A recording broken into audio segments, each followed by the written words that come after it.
Welcome to another installment in my complete chronological rewatch, where I'll be going back through almost every Star Wars film and show as I work my way to the Rise of Skywalker. I've already gone through some of the movies, so be sure to check those out for yourself after this. Today we're going over the Clone Wars Season 1, Episode 21, Liberty on Ryloth. Set in 21 BBY, with his forces stretched thin, Mace Windu must convince Twi'lek freedom fighter Cham Syndulla to help him save the capital city from the droids' destruction.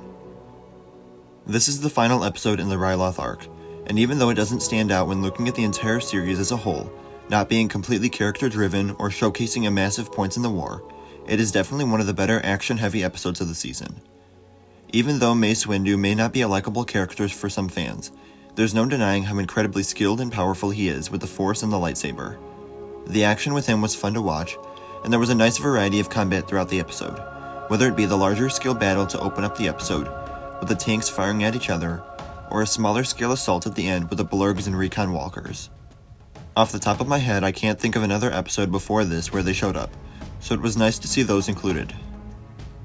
The smaller and faster pacing of those action sequences is part of what made it more enjoyable for me to watch. I had also forgotten coming into this episode that it introduces us to Cham Syndulla, who is a major character when it comes to Ryloth and rebel movements on the planet, both during this war and during the fight against the Empire. We get to see a lot from the character here, as well as the dynamic between him and Senator Ta, giving us a better look at the culture and political aspect of the planet. Something I also noticed was the young girl that runs up to him when we enter the hidden base.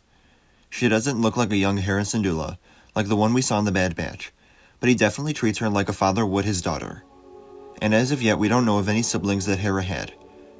It's possible that it's just some random Twi'lek girl, but even at the end, during this variation of a victory parade, it focuses again on her.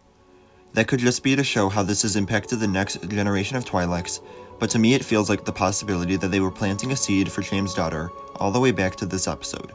And then maybe when it came time to tell Hera's story, the character design ended up being a little different. There is no right answer here, but I think any theory works. This episode also does a lot more to tie the arc together as a whole. We get reminders of this large-scale invasion on Ryloth to free the planet from the Separatists near the beginning, as Anakin and Ahsoka take down the fighters from the sky, and Obi-Wan frees the Twi'leks from the other town.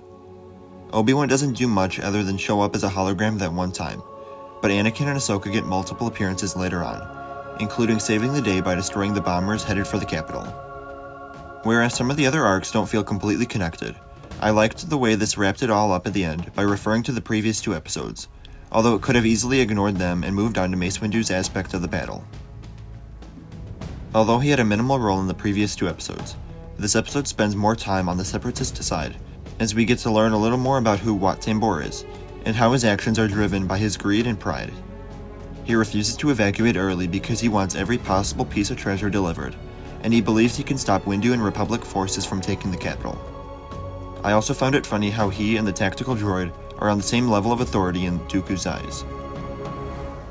Let me know what you think of this episode in the comments below, and where it ranks among your favorite episodes. Remember to like the video, and subscribe to stay up to date with my chronological rewatch. As always, thank you all for watching, and remember, the Force will be with you, always.